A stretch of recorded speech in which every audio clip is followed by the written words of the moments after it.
a chain of preschools called the Wonder Years Preschools in Trivandrum. I used to be in IT a long time back. Then I shifted gear and started my schools in 2010. And we've been running our schools for about 5 years. We've got 3 centers in Trivandrum. This basically is a presentation that, this is what I want you guys to think about.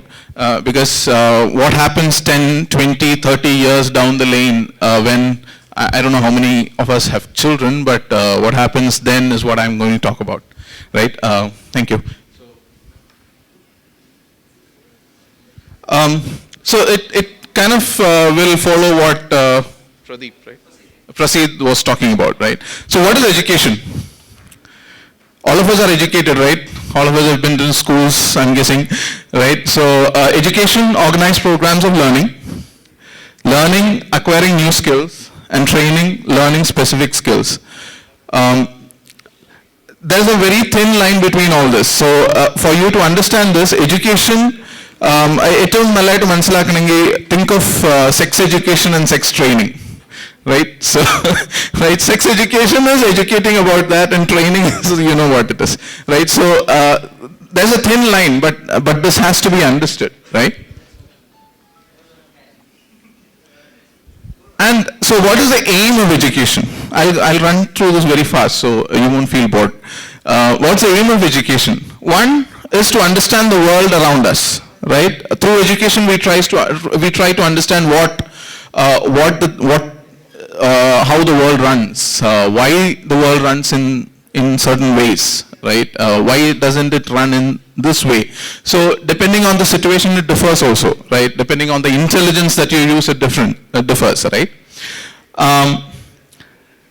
The second part of education is to tell children how to use their talents, right? So understand their talents and how to use them, right? So taking a little bit out of his presentation, the way I understand intelligence is there are many kinds of intelligence. So you have creative intelligence, you've got technological intelligence and all that, right? There are certain intelligences that I feel that you have to be born with and you cannot teach. For instance, painting, right? You have to be born with it. I cannot paint for nuts. And if somebody, you can teach me painting and all the technological and all the technical things of painting, but whatever happens, I cannot paint the sun, right? So it's like that. So there are certain things that you have to be born with.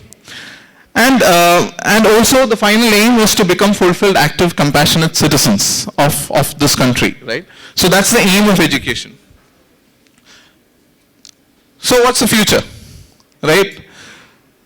I've seen the future go back, right? So I'm going to talk about what our children will be facing 20 years down the lane, right? What will they need 20 years down the lane? Now, this seems very complicated, but this basically talks about where artificial intelligence will be overtaking us in a few years' time. So this is where we are right now, and the AI is also growing. We are at a certain pace, but AI is growing at a much faster pace, right? So at one point in time, AI will surpass our intelligence capacity. So when we compute certain things, and AI can compute in certain speed at that point in time. So the magic number is this, 2030. So predictions say that at 2030, AI, artificial intelligence, will be so, technologically advanced that it can surpass the human brain, right? Now, what is 2035? 2035 is any child born now or from 2010 onwards, right? At 2035, they'll be going out into the world to work, to see what they can do to the world, right?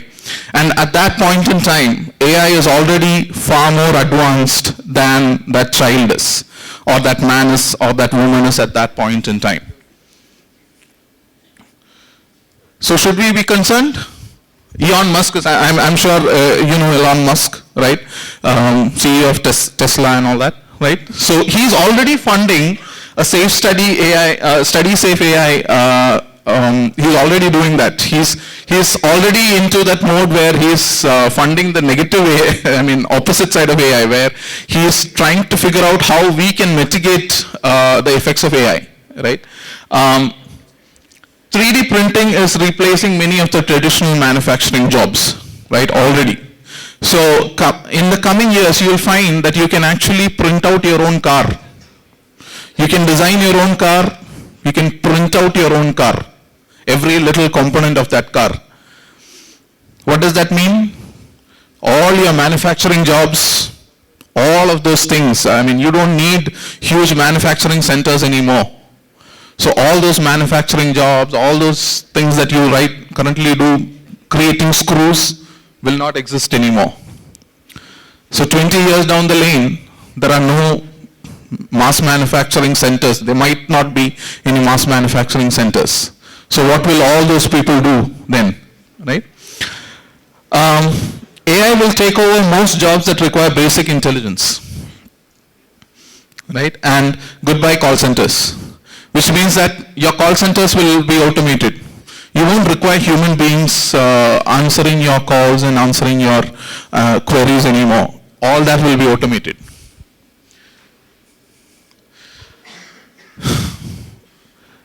But there's more. The talent pool will grow, right? We've got about 7 billion people in the world right now. Yeah, and nearing 8, right? So the talent pool goes up. We're teaching our children. Children are getting educated. They're going to college. So the talent pool will grow, but the number of jobs will come down, right? So the only way to survive will be to specialize. Everything has to be about specialization. So while you can print out your car, you might not be able to design it. So you'll need a person to actually design your car for you. So that is a job that might not go to AI, right? So freelancing will increase. The number of freelancers, again, because you are losing all these traditional jobs, you will be forced to do a lot of freelancing if you have to survive.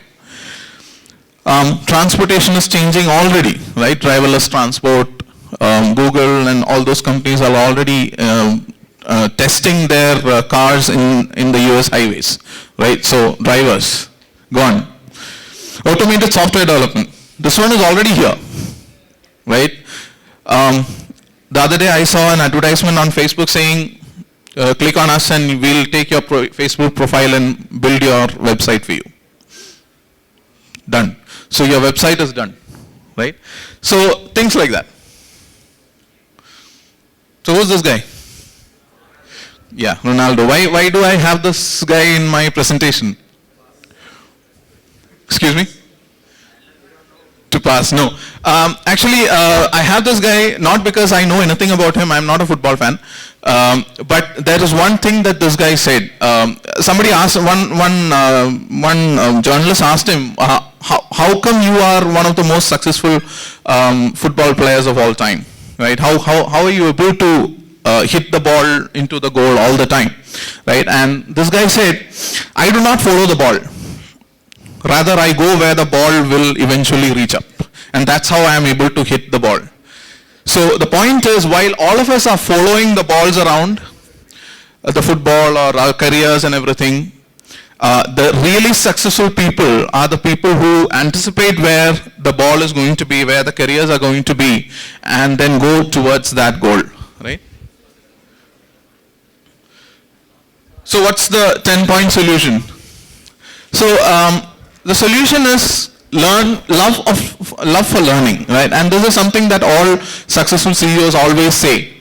The only people who keep becoming successful are the people who will keep learning, right? You have to keep learning. You have to keep keep the ball rolling. Unless you do that, you'll never be able to succeed in life. Keeping on learning is also more important is learning to learn. What to learn?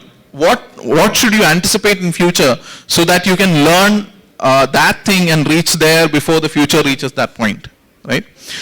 Being self-aware. What am I capable of?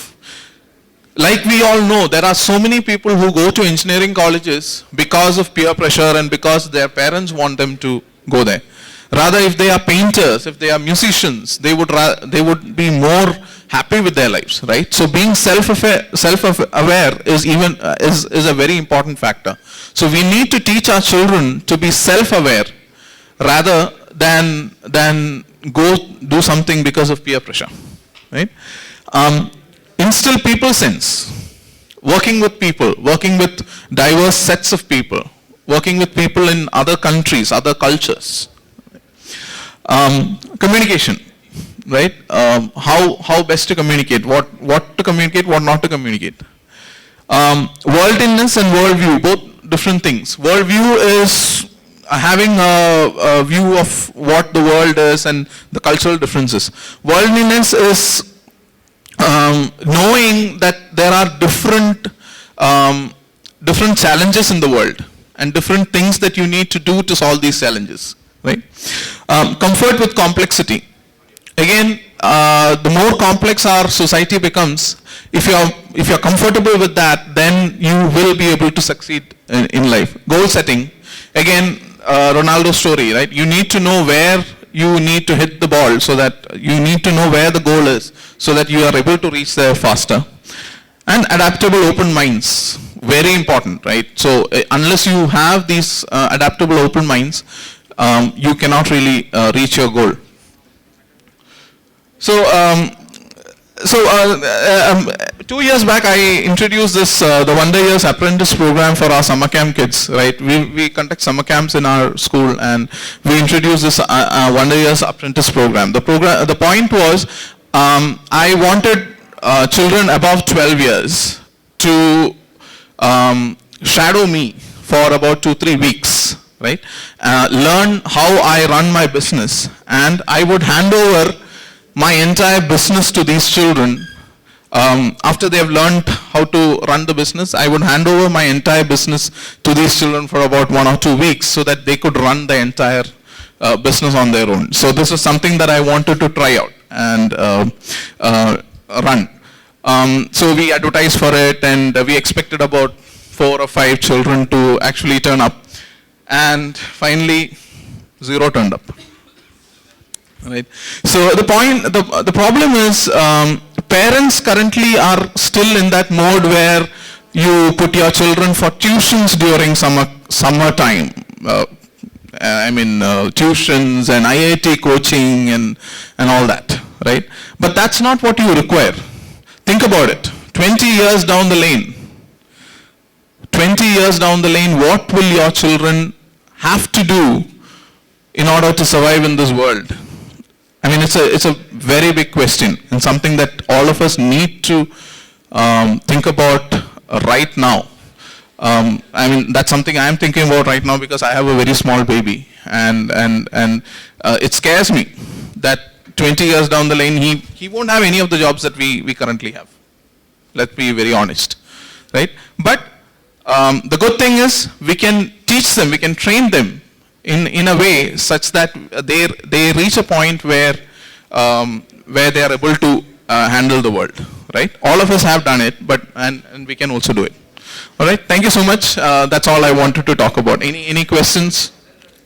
How did you come up with that going list? What is the basis? See, these are some things that if they learn all these things, if we can train them on these things. No, I researched. I didn't know. It's not my original work. But I got it from different sources, not just one source. So I just compiled the list. Right. Thank you so much.